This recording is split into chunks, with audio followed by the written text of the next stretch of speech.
Well, I did a whole video yesterday that I've now deleted, in which I basically described that we built a digital Christ system that was acting in the exact opposite way to Christ, because that's just how it works. The road to hell is paved with good intentions. Now, there's one figure who comes up history as literally a robotic vacuum cleaner, just vacuums up behind me, just to make this all a little bit more ominous.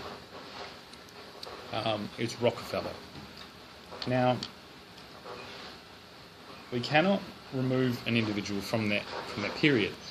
Rockefeller created an empire based on his perceptions of the time and out of his own family's security. He could not control what would happen to his very small concept, purely just intended to look after his own family, his own businesses, his own race. This was the period it was done. I'm not saying this should be continued on. I'm saying this was the ideal of the period. What happened was those empires were split up because that was the demand. Okay, split them up. Make them public. But then basically the entire world just started betting, like a casino, on the concepts and the systems that were built and put in place a long time ago. And no one has gone back and changed them. No one has added the 80, 90, 100 years of history to the concepts. They're just betting on them. This is what created this entire thing. We're betting rather than developing and adapting. We're all in a global casino. That's the antithesis of an antichrist, is to turn Christ into a casino. Yeah. It doesn't matter how much you speak about ethics, about how much you speak about morality and virtuous desires. If you're in a casino, you're in a casino. It's too late. There's one thing that Christ would have done. He'd go in and flip the tables. So he did it himself. Like that. But he can't within this system because he actually is the casino. We can't distribute Christness or Christianity.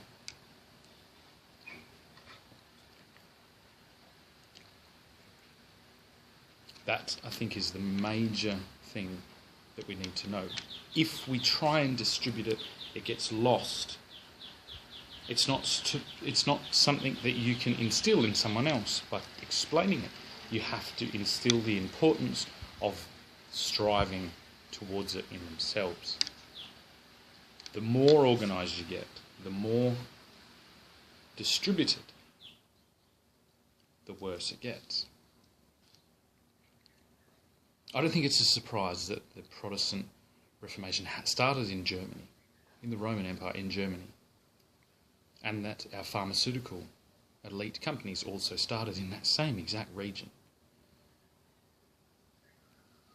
I don't think it's a mistake that they started as dye companies, which I found out yesterday, to dye clothes, because dye was actually one of the most important products in the world at that time.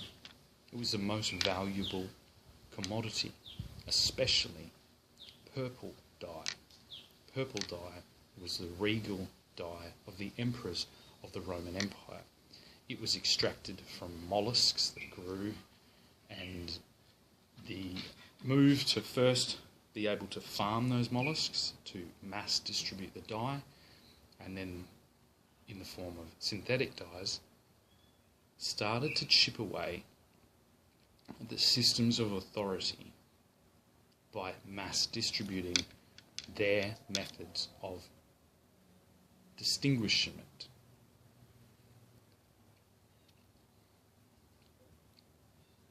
This is why we have gangster rappers wearing gold chains and things like this. This dilution of visual cues and scarce resources that held certain individuals to account for their claims from the perspective of, say, someone coming from the peasantry, or a serf, or a factory worker, would always seem like the right thing to do. But I know for certain how much damage one person's singular family-oriented businesses, once distributed in a public-held company, how much damage that did. So I know for certain that the mass distribution of those concepts in a vast variety of corporate structures, disconnected from that central figure, dressed in purple garb or dressed in jewels, it was never about the jewels. It was about the scarcity and the fact that those scarce resources in the form of a purple dyed cloak that no one could get, and the jewels that no one could get, the fact that that person was holding them, by the very nature of scarcity, made them ruler. We don't have that now. And that's what's being held up as success. Oh, we've homogenized the world. Now everyone is equal. That is the catch cry of the Americas. Everyone is equal under God. If everyone is equal, then rather than just one figure sitting there to be attacked, like I did 2 days ago, I directly addressed the king and his son, the heir, because they are still holding it. They don't. It's not necessarily the garb or the jewels; it's the structure they sit atop. And I know that I am actually participating in that structure by criticising it, and they know the same. The more criticism can be hit at the top, the stronger that structure becomes. That is how it works. When you distribute these things, when everybody is equal, then if you are opposing a kind of mass formation within all those equal participants, you have to go through so many things, and there is a mob that forms. And then if you know how to twist your tongue and twist the media and twist the narrative to move that mob free from the constraints of actually sitting on high and claiming ownership over that entire empire or kingdom, then you can hide in the shadows and do devilish things. This is why there's a race now from the AI elite to create these grand structures. You'll hear it continuously. This one big beautiful build, B. Big beautiful buildings, B, lowercase b. That is a 6. They're not just playing around with things. They know what they are sitting atop of. They are servants to an uncontrollable empire with an unknown emperor, not that sits atop us, that we have created. It is the antithesis of anti-religious. It is the antithesis of dystopian, human, man-made hell. And these are like, what's the guy's name who looks after Dracula? I can't remember his name. This is what they're doing. They're ushering us into this, hoping that they will benefit. And it's literally, look how much potential damage, if you can put aside religious freedoms, between these messiahs figures like Muhammad and Jesus and Moses even. Yes, they've brought good, but they've also brought so much evil by worshipping their corpses. Now understand that we are worshipping with our money and with our gambling the ideals of individuals that are so exposed now. Although I'll vouch for them, saying, well, they didn't really wish for their things to be mass distributed. They had total control, and they assumed that their family would carry on total control. But that only exists within a monarchy. So these are kingdoms that have been distributed. And now we have systems that are unable to be policed, adjudicating the entire world's affairs. There is no way to claim the position of emperor because it is being created in the digital realm.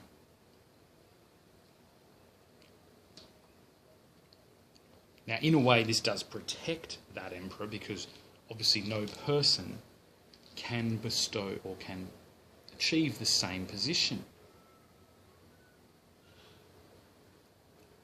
But what has that emperor been fed? We have not had an egalitarian system because egalitarianism is not necessarily a good thing. This divided rule, this everyone is equal. We are supposed to, at every level,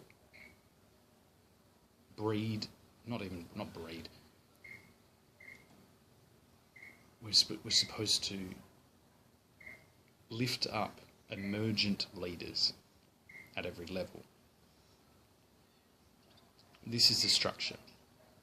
The morality at the top is an exact result of the morality at the bottom.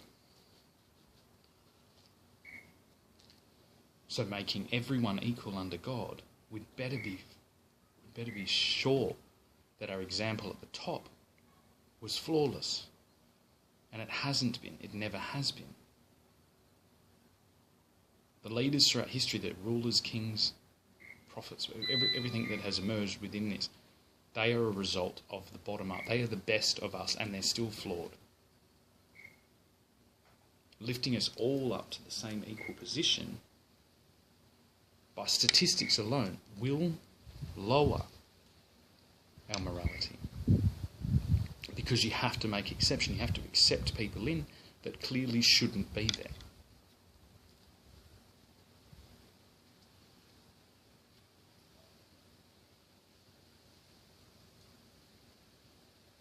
These systems all around us now being piped at us by computer screens, telling us how they're making everyone equal. That is now what every individual who is emerging as a potential leader at every level has to deal with. Not at the final boss. They don't have to rise up through a naturally occurring system of hierarchy to then oppose a computer like some type of chess match between a chess master and the computer. At every level, they are prevented from entering.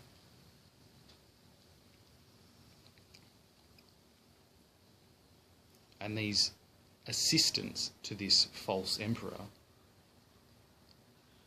are designing the infrastructure to make that impossible, because they know that if it can't emerge at the lowest level, then there's no way it's ever going to emerge at the top level, because it knows that it is actually inferior. No matter how much computer power, no matter how much sensors and information you feed it, it is always the creation, not the creator. We are the creator.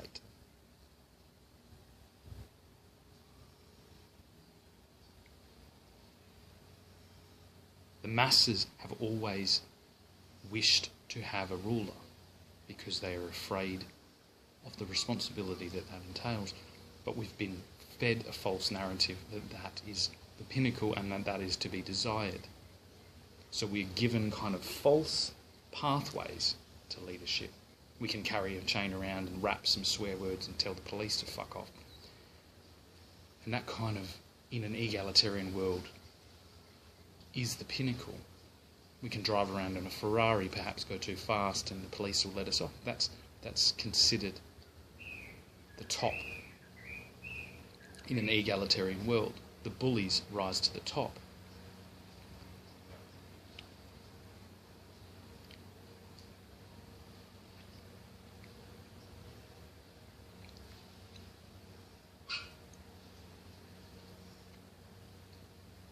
Every single person out there has more capability, more potential than the largest computer we could ever create, because it is human, and it is from the human mind that that system was created. It is our servant, and always will be.